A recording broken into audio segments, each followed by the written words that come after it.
Hey guys, welcome back to the channel. This was my fourth week at the Fine Arts Academy and honestly it felt like a massive turning point.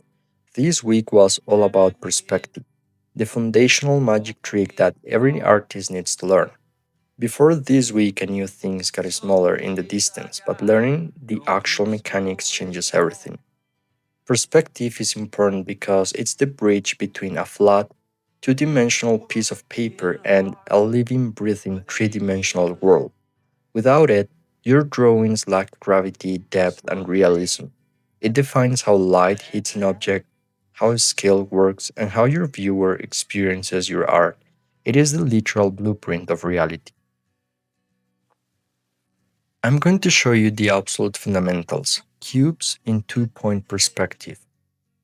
First, I'm going to draw a cube above the eye line.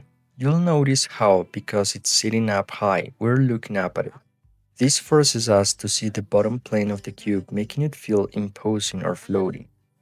Except the light, serving everybody else and told myself I'm free. Misery is a showy state of bad company.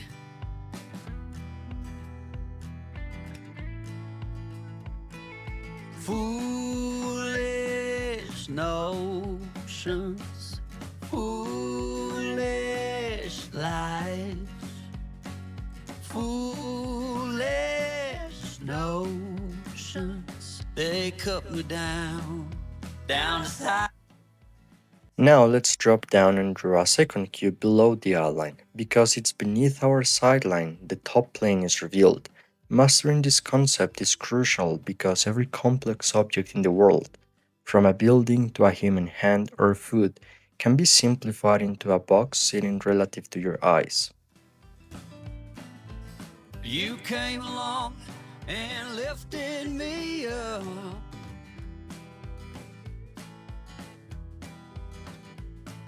The going got tough, but the tough got some love.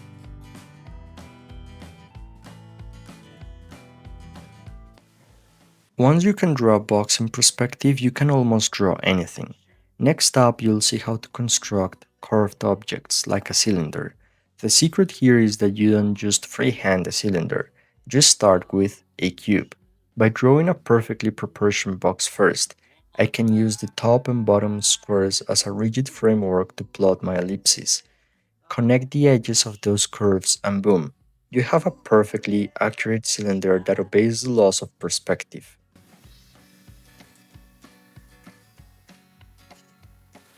Next, we'll take it a step further by focusing on a three-plane perspective. Watch what happens when we draw these two cubes now. By positioning them carefully, we can clearly see three distinct planes of the object at the same time: the front, the side, and either the top or bottom surface. Visualizing all three planes at once is a game changer because it forces you to think about the object's total volume and how it occupies actual physical space. This will give your sketches a massive boost in structural realism.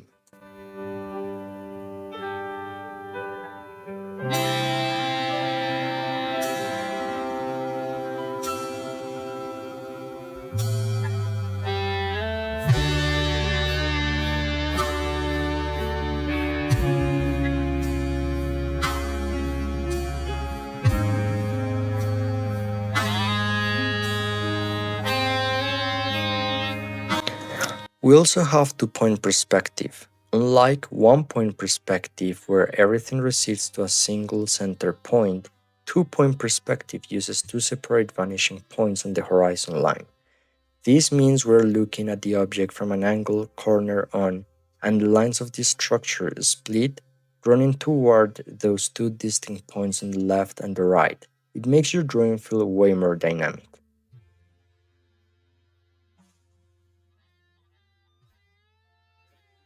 We'll explore a technique called cross-contouring. It is a very quick but incredibly powerful way to show the illusion of depth on a flat 2D form. Look at these two circles. Right now they are completely flat, but watch what happens when I apply cross-contour lines to the second one. By drawing lines that wrap around the form, like latitude and longitude lines on a globe, The flat circle instantly transforms into a 3D sphere. These lines tell the viewer's eyes exactly how the surface curves in space.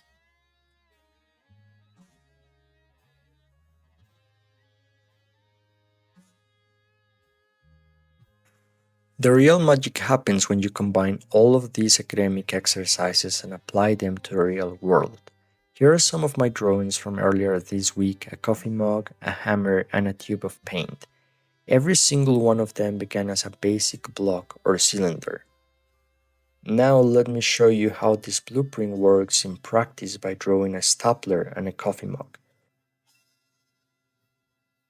First, I block out the rough boxy dimensions of the stapler to establish its perspective in space. Only after I have that 3D blueprint do I start carving out the metallic slopes and plastic details.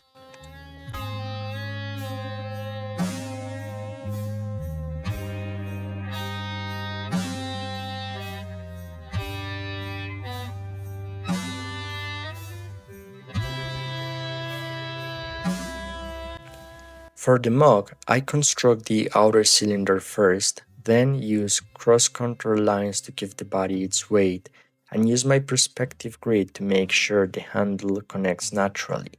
It changes your whole mindset from drawing lines to sculpting forms.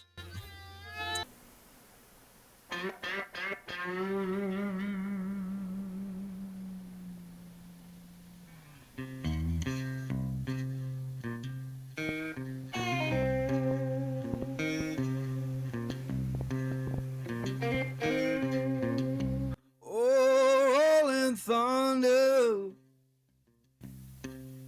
calling down my name. Why don't you hear me wonder? Ooh.